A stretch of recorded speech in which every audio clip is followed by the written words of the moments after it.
The day I found my husband kissing my sister was the day my entire world imploded. He had the audacity to say she was just helping with our baby, but the truth was far uglier. They were plotting to take everything from me, especially my daughter. I still can't believe my husband kissed my own sister right in front of me. And the kicker? He actually tried to tell me she was just helping with our baby. Helping her own sister's husband betray me? That day, everything shattered, but it also became the moment I seized control, not just of my life, but of my daughter's entire future. Let me take you back.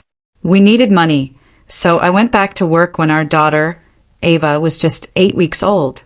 My husband, Ryan, worked nights at a warehouse, so he said he could handle the days.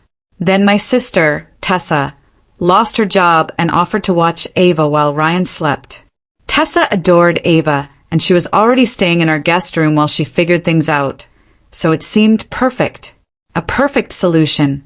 Every morning, I'd leave for the medical center at 8 a.m., pump during my breaks, and then race home by 6 o'clock to take over.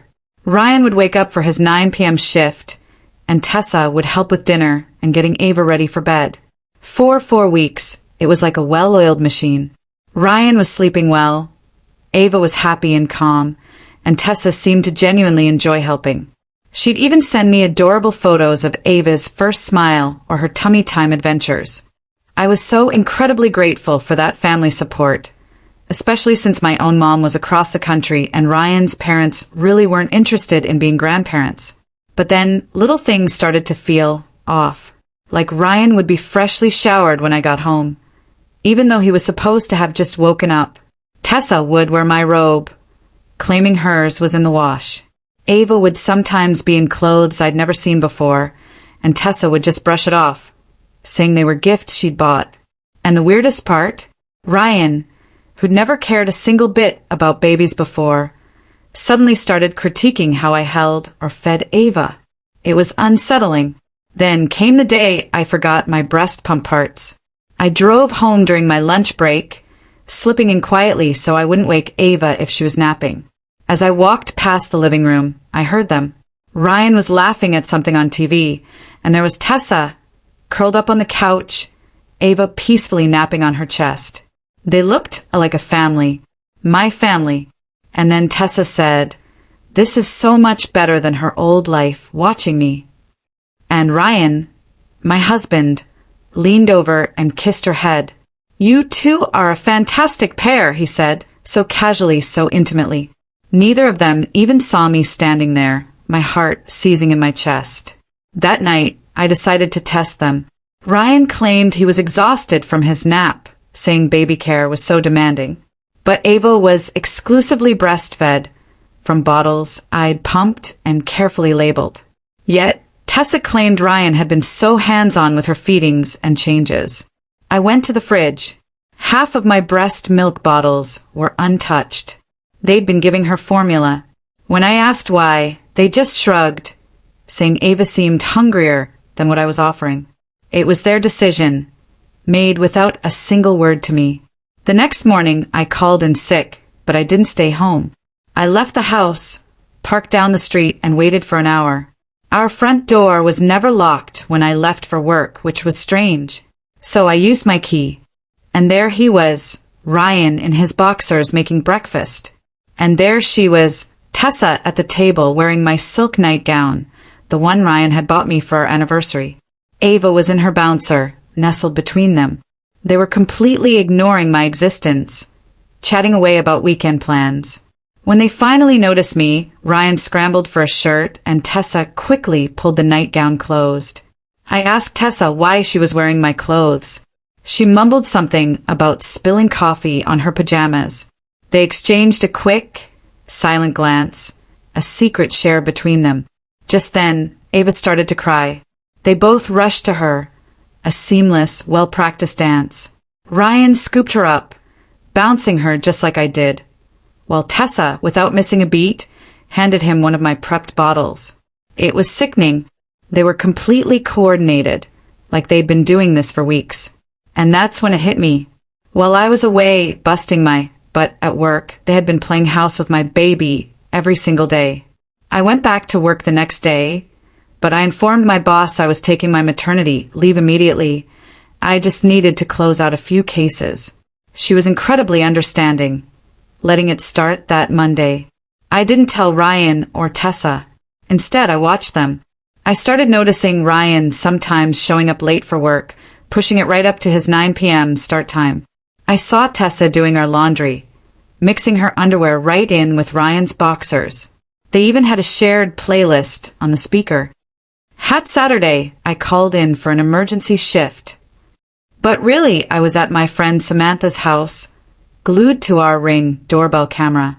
Around 11 a.m., I watched Tessa and Ryan leave the house with Ava in my brand new stroller.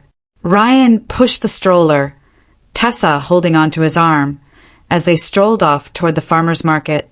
They looked like any young couple with a baby. They smiled, accepting compliments from strangers who cooed at Ava, acting like proud parents. It was a punch to the gut. I tried to act normal that Sunday night. On Monday morning, I dressed for work as usual. Ryan texted Tessa to come downstairs before he said goodbye to me. As I drove around the corner, I called them both on a conference call. I calmly told them that my maternity leave started today, which meant they wouldn't need to watch Ava anymore. Dead silence. Ryan eventually managed, "What do you mean?" I offered to pay Tessa for 8 weeks so she could job hunt and Ryan could get some extra sleep.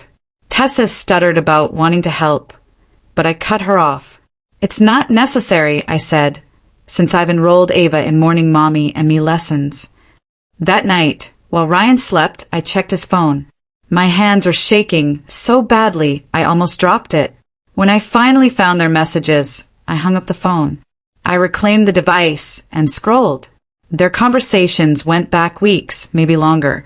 Ryan had written to Tessa the day she moved in, saying he enjoyed having her around. She'd replied with a heart emoji. There were more messages about Ava, how natural caring for her felt. Tessa wrote that she'd never felt so fulfilled, and Ryan shared the sentiment. Reading their comments about me made my throat tighten. Ryan had coldly written that I prioritized my job over family. Tessa had agreed, saying I'd been selfish since childhood. They were planning Ava's first birthday celebration and discussing Tessa's parenting style. Then I found a note from Ryan, just 4 days old, asking Tessa about their plans. Tessa had asked him to clarify. Ryan's response explained everything. He wrote that he wanted her, that they should be Ava's parents, and that I was rarely around. Tessa's reply was detailed and sickening. Ava already recognized them as her true parents, cried out for her at night, and smiled more with them than with me.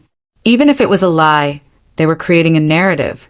Ryan's next message sealed my fate. He demanded divorce and full custody of Ava. He'd claim, "I chose my job over my baby." Megan would testify. And one of Ryan's friends had even given them legal advice. Judges usually sided with the parent who'd been doing the primary caregiving. My stomach felt like it was full of pebbles. They were going to take my daughter. Despite my shaky hands, I took screenshots of everything. All their messages, their twisted plans, their lies about me. Through Ryan's phone, I emailed all the screenshots to my personal email. Then I sent them again to my personal cloud storage and my work email. I wanted duplicates everywhere, so he couldn't erase them or claim his phone was wiped. I even sent an email from his account, letting him know what I'd found and that I had proof. I looked at Ryan, still in our bed, snoring sweetly, like he didn't have a single worry in the world. After 4 years of marriage, I had trusted this man with everything. I'd had a baby with him, and he wanted to destroy me and seize our daughter. I wanted to yell, to hit him, but I simply put his phone back on the nightstand where he'd left it. I found them downstairs on the couch, right where I'd left them. Ava was sleeping on Tessa's chest. Ryan was squeezed next to Tessa, so he must have come down while I was upstairs. The moment they heard me on the stairs, they both looked guilty, like kids caught in the cookie jar. Tessa actually touched Ryan's knee. I stood at the bottom of the steps, just staring at them. They looked anxious. I kept my voice low so I wouldn't wake Ava. I told them I'd found everything and asked how long this had been going on. Ryan's face turned scarlet, and he started to stand, but I held up my hand to stop him. Tessa hugged Ava tighter, like she was protecting her from me. That drove me absolutely insane, but I managed to keep my cool. Ryan mumbled, "I think you're misunderstanding the messages." His voice had that fake, normal tone he always used when he was lying. So I just looked at him and waited. Tessa started to cry loud, theatrical sobs that made Ava recoil. She gasped out that she'd had feelings for him since she moved in. She said it happened organically because they spent so much time with Ava. She made it sound like it was something that happened to them, not something they actively did. I gave Tessa until tomorrow morning to pack and get out of my house. She started arguing that she couldn't afford a place, that she had nowhere to go. I cut her off. "You should have thought about that," I told her, my voice rising, "before sleeping with my husband." My voice got louder, and Ava woke up, starting to cry. I snatched Ava from Tessa, who was trying to soothe her. Tessa looked at me like I'd slapped her. Ryan immediately stepped up, his voice firm. "We need to discuss this like adults," he said, "and decide what's best for Ava." Ava was resting on my shoulder as I stared at him. "What's best for Ava," I told him, "is not having her father play house with her aunt while lying to her mother." I watched him try to contain his temper, his jaw tightening. I didn't wait for his response. Ava and I went upstairs to the nursery and I locked the door.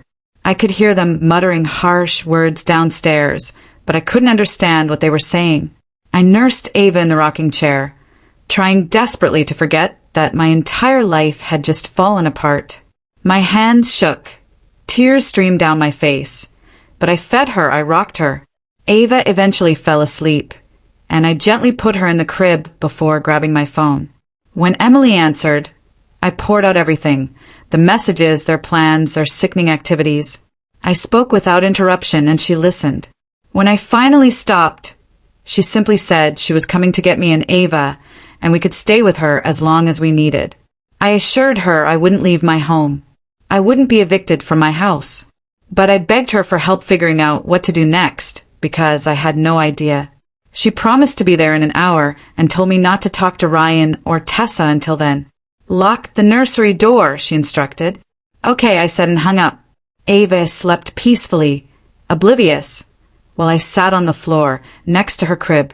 A few minutes later, I heard footsteps in the corridor. Ryan tried the doorknob, but the lock held firm. I ignored his soft knock and his whispered name. A few minutes later, he knocked harder. "We need to talk," he said. I stayed silent. I heard him leave. Exactly an hour later, Emily's voice drifted up from downstairs. When I unlocked the nursery door, she was waiting in the hallway with her laptop and a notebook. She gave me a long hug. Then we locked the nursery door again. She sat on the floor with me, opening her laptop. Emily, a paralegal, promised to help me document everything. For the next 3 hours, we wrote down every suspicious incident, every lie, every decision they'd made about Ava without consulting me. She meticulously organized my screenshots by date. After seeing the mountain of evidence, she developed a list of concrete actions I needed to take to protect myself and Ava legally. Hire a lawyer in the morning. Stay home. Don't allow Tessa to be alone with Ava. Document everything Ryan says and does. She was so calm, so collected, and it made me feel like maybe, just maybe, I could actually handle this. After Emily left around midnight, I tried to sleep, but I couldn't. I lay on the floor next to Ava's bassinet, watching her breathe, rehashing everything. How had I missed all the signs? How long had they been planning this? What else were they lying about? Ryan tried the door twice more that night, but I feigned sleep. Both times I heard him leave. I probably only slept an hour. Every time I closed my eyes, I saw those messages, those horrible words about Ava. By sunrise, I was sick and fatigued. But I also felt something else, a fierce determination. They wouldn't take my daughter. They wouldn't make me the villain. I had proof, and I had a plan to strike back with everything I had. Movement downstairs greeted the 7 a.m. sunrise. Ava and I checked Tessa's room. The door was open, the bed bare. Her clothes were gone from the closet, the dresser, drawers empty. It looked like she'd never been there, save for a few makeup containers on the bathroom counter and some hangers on the floor. When I went downstairs with Ava, Ryan was at the kitchen table, wearing yesterday's clothes. He looked up when I entered, opened his mouth to say something, but I walked past him and made Ava's bottle. He watched me warm the formula and water. As I fed her in the living room, he sat on the other couch. "We need to discuss our marriage and our plans," he said. I ignored him. "We can only discuss divorce terms," I replied. He leaned forward, elbows on his knees, his face in his hands. He said I was being rash, that every marriage has problems, and we should try counseling first. I laughed out loud. "Did you seek counseling," I asked him, "before sleeping with my sister?" He recoiled like I'd slapped him. His entire expression shifted, becoming defensive. He said I was either at work or too exhausted to even notice him when I got home. He felt valued by Tessa, he claimed.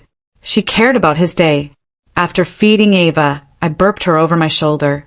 I calmly told him I was calling my supervisor to finish my maternity leave. He asked what that meant for us. "We're gone," I said. I changed Ava's diaper upstairs and put her down for her morning nap.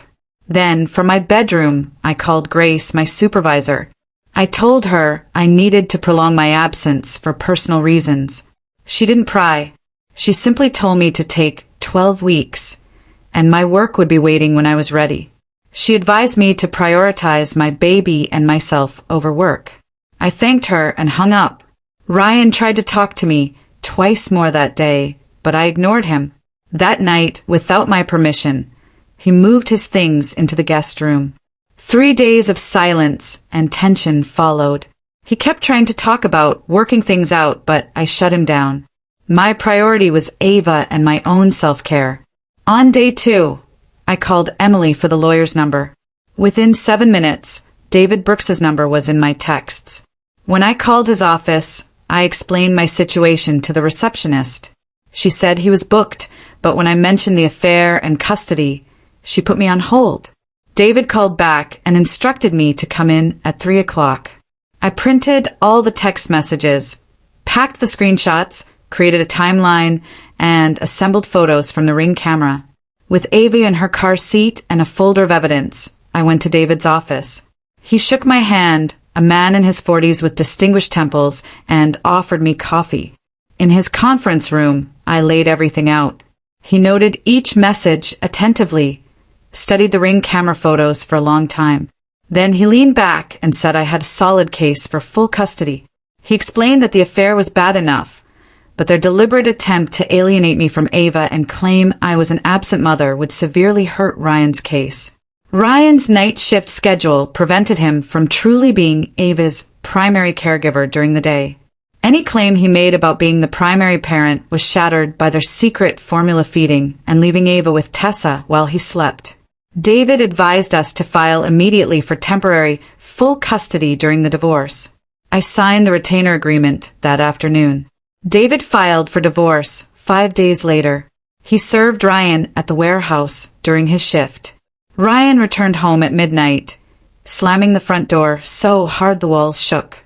He hammered on my bedroom door, yelling that I had blindsided him, that I wasn't trying to preserve our marriage. I opened the door slightly, Ava in my arms, and spoke softly because she was sleeping. "According to your messages with Tessa," I told him, "you were going to divorce me anyway. I just beat you to it." He tried to argue, but I locked the door in his face. The following week, Ryan hired John Peterson as his attorney. I received a letter suggesting Ryan deserved 50-50 custody because he was Ava's primary caregiver throughout the day while I worked. The letter claimed I'd left my young daughter with Ryan to return to work. It made me so angry I put it down and walked away. I read the letter to David over the phone. He urged me not to worry and asked me to send him everything concerning Tessa and the formula feeding. I sent him the Ring camera footage of Ryan and Tessa leaving the house with Ava while I was at work. I texted him shots of them holding hands at the farmer's market. I even recorded every unopened breast milk bottle and formula container I found in the pantry. David called me 3 hours later. "This proof," he said, "completely disproves their primary caregiver claim." He added that the video of them presenting themselves as a couple with Ava in public, while lying to me about their relationship, showed terrible judgment. And the fact that they'd made major decisions about Ava's feeding without consulting me, her mother, demonstrated they weren't putting her best interests first. 2 days after David presented that evidence, Ryan's mother, Karen, called me for the first time since Ava was born. Her voice was kind, concerned, asking how I was doing, saying she'd heard Ryan and I were having problems. I said nothing, just letting her talk. "Families need to stick together," she said, "especially with a kid. Ava deserves both parents in the same house." I waited until she finished. "You never considered Ava your granddaughter," I told her, "until Ryan needed a courtroom ally." I stopped her before she could argue. "If you cared about Ava, you would have shown up 4 months ago, instead of now, when your son is in trouble." She paused. "Ryan made a mistake," she finally said, "but he loves Ava, and I shouldn't keep them apart." "Ryan was going to keep Ava from me permanently with Megan," I retorted, "so your concern seems a bit selective." The line went dead. The next morning, Tessa called me. Something compelled me to answer. I could barely understand her. She was crying so hard. She said she was sorry, that she never wanted to hurt me, and she didn't know how things went so wrong. I just listened to her cry and apologize, saying she realized what she did was bad, and she wished she could change it. She missed Ava and me, she said, from her friend's place across town. It was tempting to scream at her, to tell her exactly what I thought about her sleeping with my husband and trying to kidnap my baby. But I said nothing. I disconnected and blocked her number. I owed her no forgiveness, no closure, nothing. That afternoon, I called my mom to tell her about the affair, the messages, and the custody struggle. She was on a plane the next day.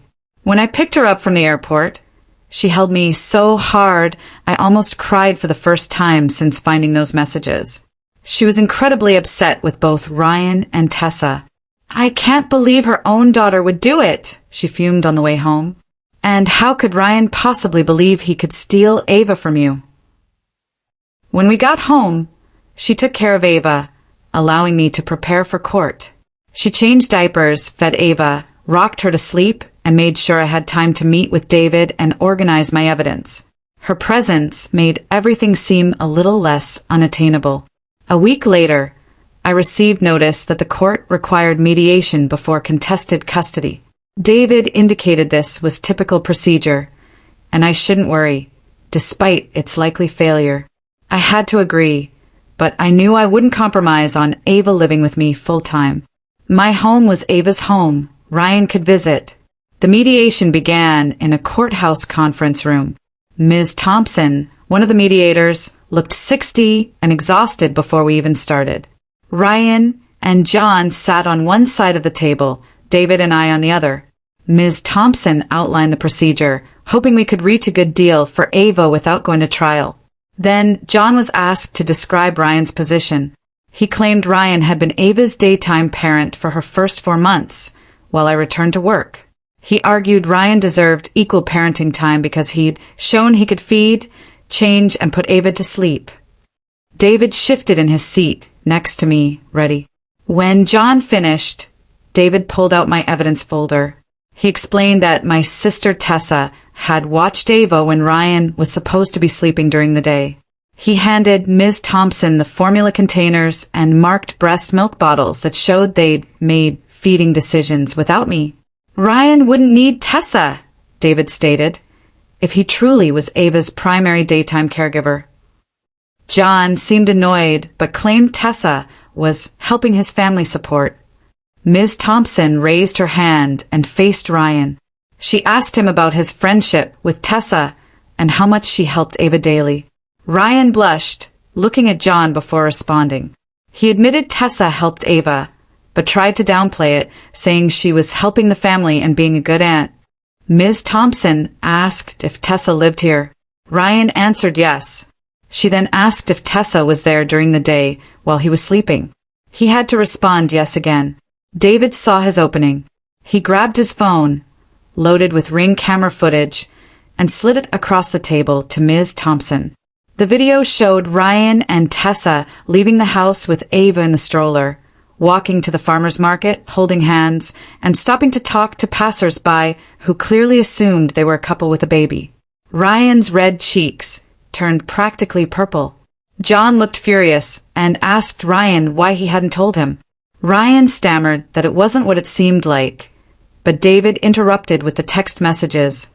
He handed over the printed conversations where Ryan and Tessa discussed their relationship and Ava's involvement. Ms. Thompson read them, a faint line forming in her mouth. When she asked, Ryan finally confessed to dating Tessa. He told her this had been going on for a month. I finally spoke up.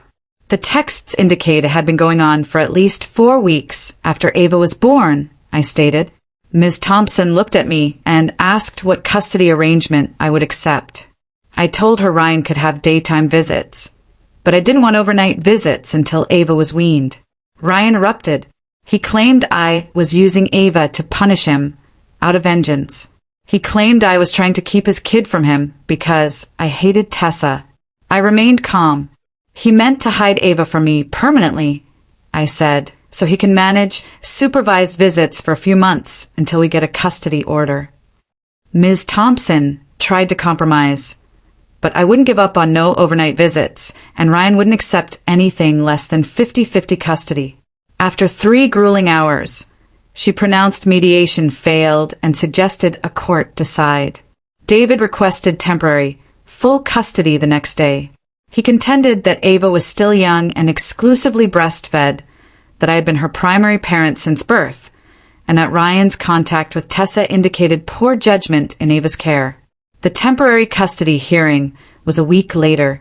The judge studied all the evidence, the Ring camera footage, the text messages. She asked Ryan's attorney for proof that Ryan was Ava's primary caregiver, but John offered nothing. The judge granted me full custody until the final hearing. Ryan could receive supervised daytime visits 3 times a week at my discretion, meaning I could choose when and where. Ryan looked like he'd been punched in the stomach. As we left the courthouse, he yelled at me in the corridor for withholding his daughter. I turned around and stared at him. You were going to keep Ava from me permanently based on your communications, I reminded him. So you can have limited visitation for a few months until the court decides. Ryan started to argue, but David intervened, urging him to use his attorney. I left with my mom, who was holding Ava's car seat beside the exit, feeling hopeful for the first time since finding those texts. The first visit was 5 days later, on a Wednesday afternoon. To track everything, I pumped extra milk and filled bottles with dates and times that morning. My mom, who had flown in the night before, watched from the kitchen table as I organized the fridge bottles. Ryan arrived at 2 o'clock and knocked. My mom answered and let him in without saying anything, even though he still had his key.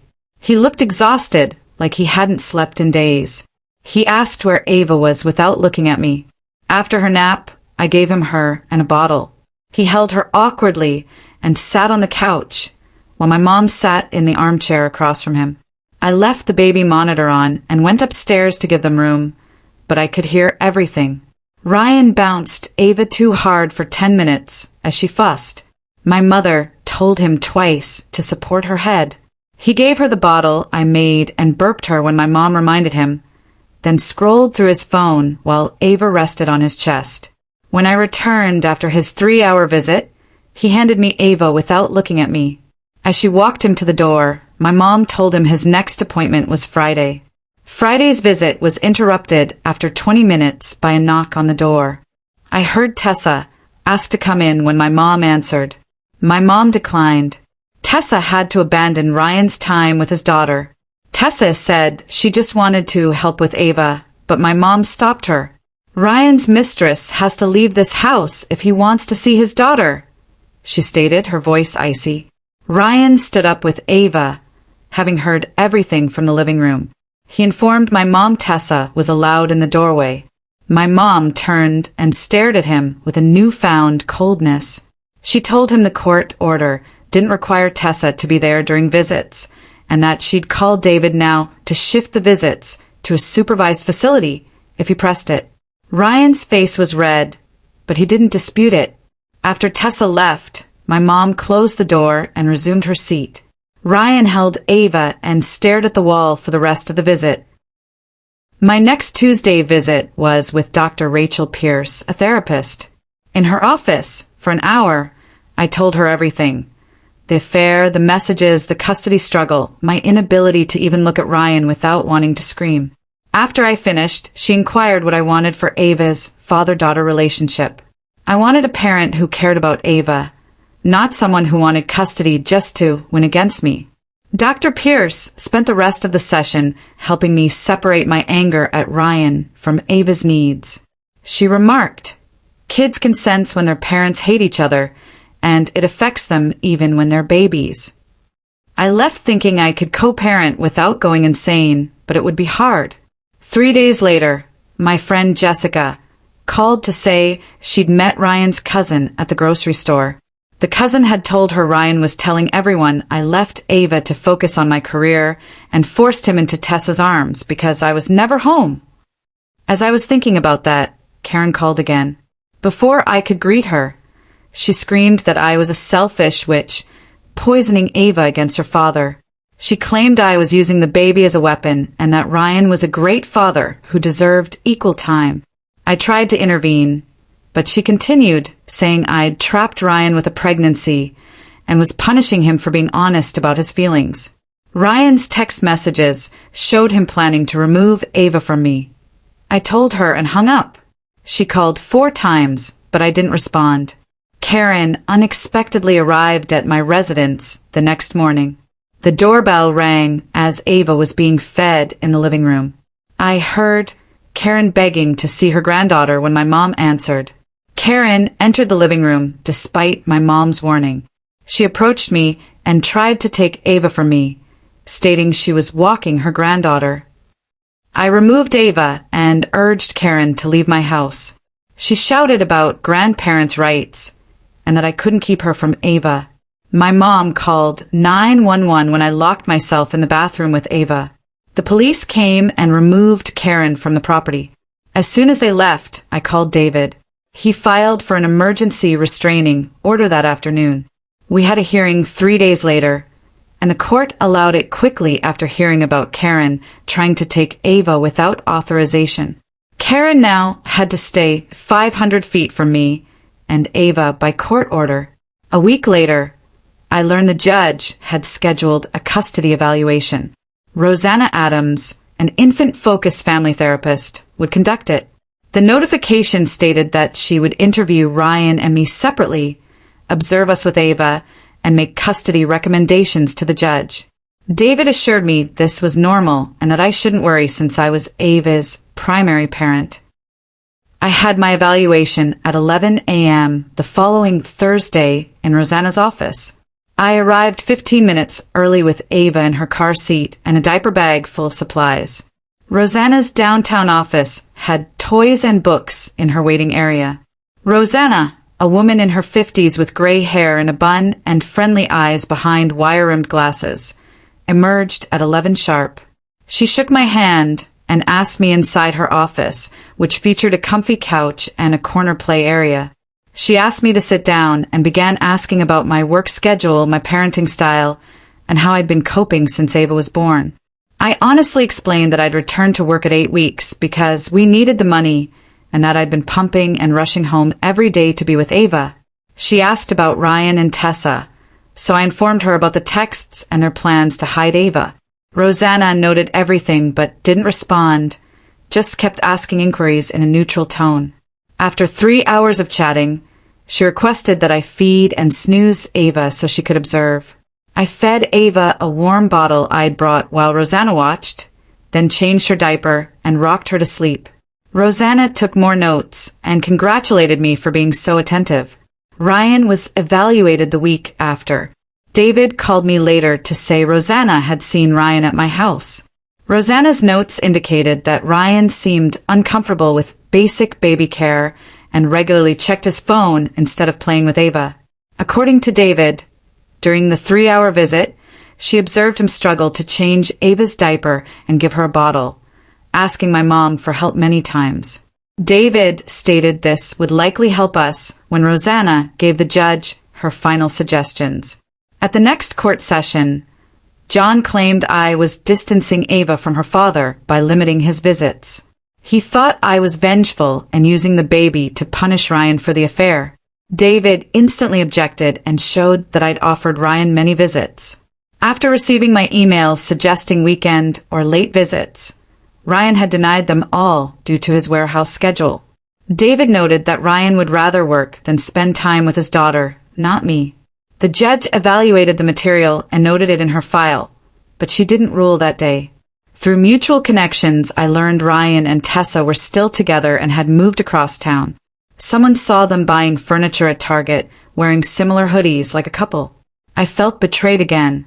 There was this severe chest discomfort that made breathing difficult for a moment.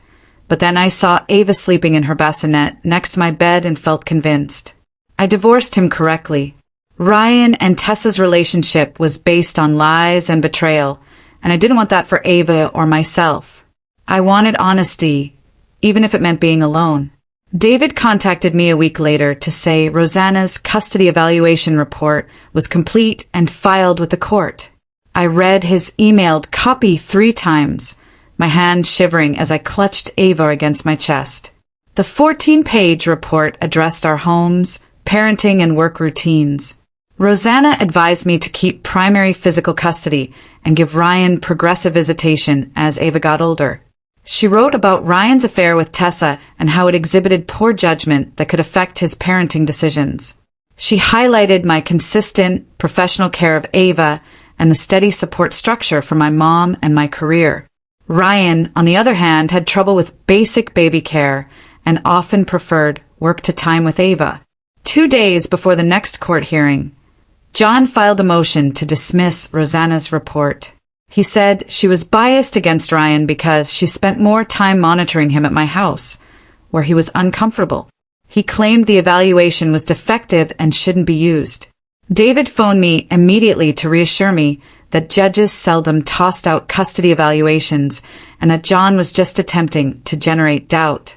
The judge heard John's motion and asked Rosanna about her evaluation. Rosanna calmly explained she had offered Ryan the choice to be monitored in a neutral area or his apartment, but he had said my house was more convenient for his schedule. She explained her process and qualifications, and the judge refused John's motion in 10 minutes flat. The report was admissible at the ultimate custody hearing.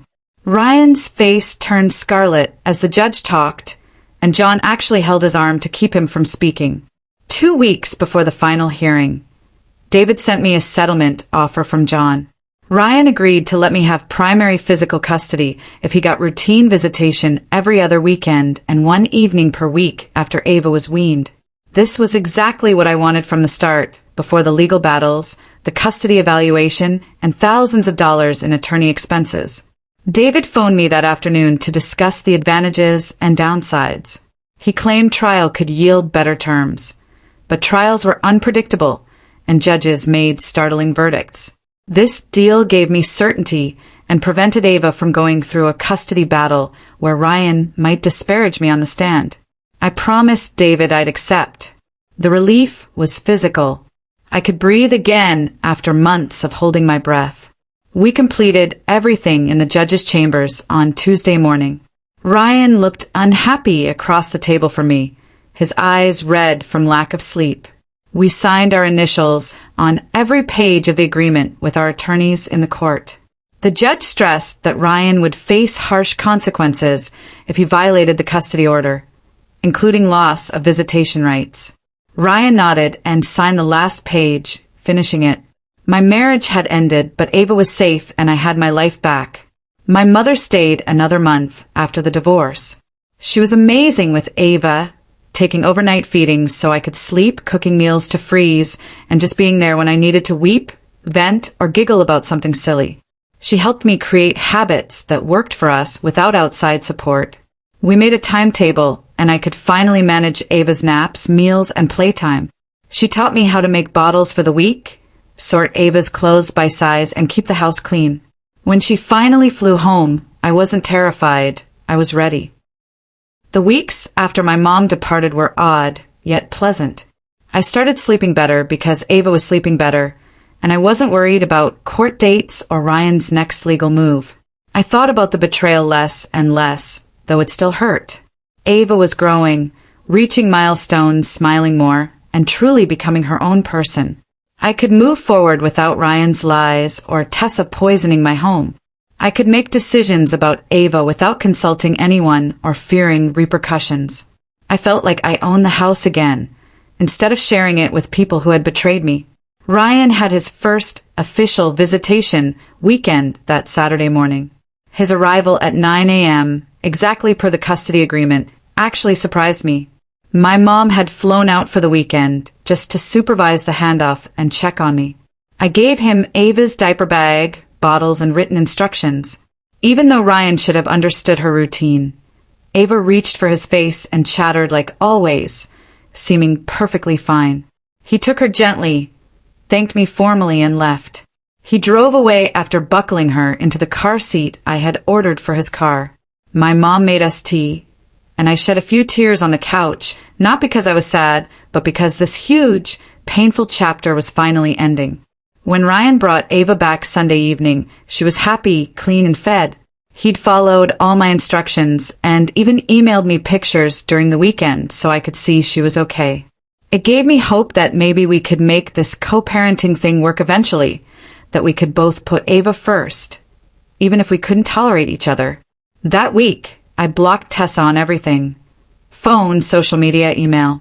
I told my mom I didn't want to know where she lived, who she was dating, or if she felt bad about her actions. My mother appreciated it and never mentioned Tessa again. It helped more than I thought, not having her name come up in conversation or seeing her face pop up online. I could finally start to heal from that particular betrayal without continual reminders. Work welcomed me back with so much understanding it made me emotional.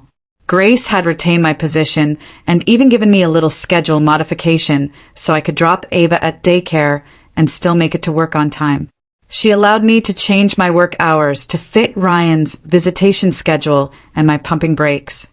My coworkers had bought gifts for Ava, requested pictures, and honestly appeared delighted I was back. It made balancing everything feel manageable instead of unattainable, knowing I had support at work and not just condemnation for being a single mom. A few weeks later, Emily told me about a single parent support group that met at the community center twice a month on Tuesday evenings. I nearly didn't go to the first meeting because leaving Ava with a babysitter felt awful. But my mom convinced me I needed adult time with people who knew what I was going through. The 12-person group was largely moms, but included some dads. Everyone's story was unique, but similar. One woman's spouse left her with 4-month-old twins. Another man's wife lost custody due to addiction. A mother whose boyfriend perished in a vehicle accident when her son was young. After hearing about their struggles and solutions, I realized I wasn't alone in this problem. I told the basic story about Ryan and my sister, and everyone nodded like they'd heard worse. Nobody judged my work, my divorce, or anything else. After the meeting, 3 women gave me their numbers and told me to call whenever I needed to vent or talk to another adult. I drove home feeling lighter than I had in months, like maybe I was holding up instead of just existing. Ava started sleeping through the night about the same time, going to bed at 7 p.m. and waking up around 5 or 6 in the morning. The first time it happened, I panicked around 3 a.m., thinking something was wrong, but she was sleeping quietly in her crib. A week of uninterrupted sleep altered my world. I got my energy back. My brain operated well. I felt clear-headed and could make decisions without feeling muddy. Now, I'm happy when I get up, not just grateful for another night. Ava was happier, more aware, and met all her milestones on time. Ryan and I slowly found a mutually beneficial system. We downloaded Rosanna's co-parenting app and used it for everything Ava-related. He sent her weekend schedule. I told him about her doctor visits and new foods. Every message was brief and Ava-focused. No personal issues or fighting. It was chilly and businesslike, but it was better than the angry texts and calls we got when I filed for divorce. He started arriving on time for pickups and drops. I trusted him to care for her during his trips. We weren't friends, and probably never would be, but Ava only needed us as caring co-parents. 6 months after divorcing, I scarcely recognized my life. I had good routines with Ava. Instead of nervous tension, the place was calm. My support group, friends, checked on me regularly. Grace hinted about a promotion in the next quarter as work went well. Even though she went home, my mom and I talked virtually every day, and she was coming back next month. The divorce was almost official, and I stopped caring about Ryan's activities and relationships. I'd constructed something steady and excellent for Ava and me, with individuals who showed up when we needed them. My mom's leaving was difficult, yet necessary. After 2 months of assisting me through the worst, she had to return to her life and employment. We cried at the airport, and she had me promise to phone her daily, which I did. She flew home once a month for long weekends, and we video talked practically daily, often with the phone propped up while doing dishes or folding laundry. Her remote support performed better than expected. She'd text me support before important business meetings or mail Ava things. Ava explored new foods and tummy time while she video chatted. Knowing she was always available by phone to listen, advise, or just be there, made single parenthood less lonely. Ava was 8 months old when Emily convinced me to try a dating app. I wanted to remember I wasn't just Ava's mom, not something serious. I had a few coffee dates that didn't work out, but it was nice to talk about movies and books instead of diapers and sleep schedules. I saw Ethan, a teacher, 3 times before we agreed we weren't compatible but could be friends. After I mentioned I had a baby, another guy ghosted me, which was fine because I didn't want to be with someone who couldn't handle it. The whole experience reminded me that I was young, interesting, and had a life after divorce and betrayal. Ryan texted me one evening asking if we could talk on the phone, which was odd since we only used the app. I called him back, and he sounded depressed and fatigued. He informed me he'd split up with Tessa weeks earlier. She had cheated on him with a new coworker. This moment of vindication seemed like karma had finally caught up with her, but ultimately I felt sad for Ryan. He had shattered our family and lost his daughter's daily presence for someone who ended up being unfaithful. I was sorry he was going through it, even though he was a cheater himself. Nobody deserves to be cheated on. He complimented me for being polite, and we hung up. I discovered later that thinking about them together no longer made me furious or hurt. I was done with it. The best co-parenting moment we'd had happened a few weeks following that talk. Ava had been pulling herself up on furniture for days, and on one of Ryan's Saturday visits, she took her first true steps from the couch to the coffee table. Ryan contacted me immediately, his voice happy and delighted, detailing exactly what happened and how Ava had applauded for herself afterward. I could hear Ava babbling in the background, and I felt this surprising affection toward Ryan. Not romantic, not forgiving of what he did, but grateful that he loved Ava enough to share that moment with me right away. We spent 10 minutes discussing her development and the pediatrician's last visit. It seemed reasonable, like we could be good parents independently, even if we'd failed as partners. I used money from my mom to buy out Ryan's part and refinance the house in my name. The bank process took forever and demanded 1 million documents. Finally, I signed everything at the closing table. Ryan had already signed his half, relinquishing property rights. Leaving that office with the house totally mine felt like concluding my darkest chapter. No more joint mortgage. No more his name on anything. Just me and Ava and our home. A home nobody could steal. Once home, I walked through every room, viewing it differently. I planned minor adjustments, new living room paint, and a furniture arrangement to make it feel like our space, instead of where my marriage had ended. A year after dropping Ryan's phone and discovering their intentions, I sat on my back porch after putting Ava to bed and realized I was pleased. Truly happy. Not simply okay or coping or surviving. Ava was prospering, reaching all her milestones and developing a wonderful personality that made me giggle daily. Grace promoted me to elder care coordinator with a big raise, so I could afford the house payment and start saving for Ava. I had real support, group, friends I saw for coffee or playdates. Mom visited monthly and we talked nonstop. Ryan and I had mastered peaceful co-parenting. I'd been on a couple of good dates and was open to meeting someone, but I wasn't in a hurry. My previous treachery didn't define my present. I had constructed something honest, stable, and full of people who deserved to be in our life. Something far better than what I lost. A few months later, Ryan arrived for his weekend pickup with a stranger on my porch. She appeared youthful, maybe mid-20s, with her hand on Ryan's arm as Ava played with blocks on the living room floor behind me. Ryan introduced her as his girlfriend and invited her inside to meet Ava before the weekend.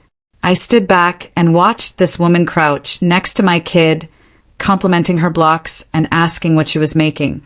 Ava showed her her tower, and she smiled naturally.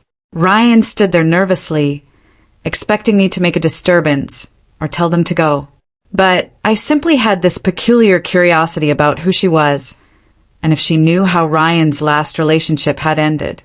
We packed Ava's overnight bag and gave it to Ryan at the door. After the girlfriend thanked me for letting her meet Ava, I realized I meant it when I stated it was good to meet her. I made coffee inside after they left, astonished that I felt great about it. No jealousy, no anger, just mildly interested in Ryan's life without any emotional connection. That summer, with my mom and Emily, I brought Ava to the beach for a week. We rented a modest cottage on the water and let Ava play in the sand as waves reached her feet every morning. Her squeals and runs from the water were followed by a joyful pursuit down the beach. They built sandcastles with a plastic bucket and shovel, while Emily and I watched on towels. Ava would fill the bucket with wet sand, dump it, and smash the castle with both hands before starting again. The mesh bag had shells, and Ava showed them to us before dropping them in. We rinsed her off in the outdoor shower after lunch, but she fought us to stay sandy and salty. She napped in the afternoon as we drank iced tea on the veranda and talked about everything except Ryan and the divorce. Watching Ava splash in the shallow water with my mom holding her hands, I realized how much better our lives were since I left. Peace prevailed. We had genuine fans. Ava was being raised with support, not lies. People who had helped us when everything fell apart attended Ava's second birthday party in our backyard. My mom traveled in the week before and helped me decorate with streamers, balloons, and Ava's favorite colors. Ava clapped as Emily brought a butterfly-shaped, handmade cake. The single-parent support group sent 5 families who'd grown close over the past year, and work friends brought their kids. My mom purchased Ava a pink outfit, and she ran around the yard showing off her new toys. Ryan arrived on time with a large, wrapped gift and his girlfriend, who had asked to join. I told him it was all right and watched him push Ava on the swing set and help her open his wooden toy kitchen for 40 minutes. He ate cake and sang happy birthday with everyone, then left quietly. It felt normal when his girlfriend hugged me goodbye and thanked me for including them. Ava opened presents and played with the other kids for 2 more hours after they left, while adults laughed and chatted in small groups around the yard. I was glad for our family, built on honesty and love instead of secrets and treachery. As I looked about at all these people who'd earned our devotion, I bathed Ava that night, rinsing frosting from her hair while she played with tub-mounted foam letters. She was fatigued from the celebration, but avoided sleep as always to play longer. After drying her off and putting her in clean pajamas, I took her to her room and put her in the crib she'd outgrow soon. She held her pet rabbit and looked at me with those large, identical eyes. I sat in the rocking chair next to her crib and thought about how Ryan and Tessa's betrayal had been the worst time of my life, but it had also inspired me to build something better, stronger, and more confident. I knew what I wanted. People who'd shown Ava consistent action and genuine caring loved her. I had good friends, a good job, and an exciting future. As Ava's eyes closed and her breathing eased into slumber, I realized I was genuinely excited for our future. That feeling alone showed how far we'd come since the day I dropped Ryan's phone and watched my life crumble.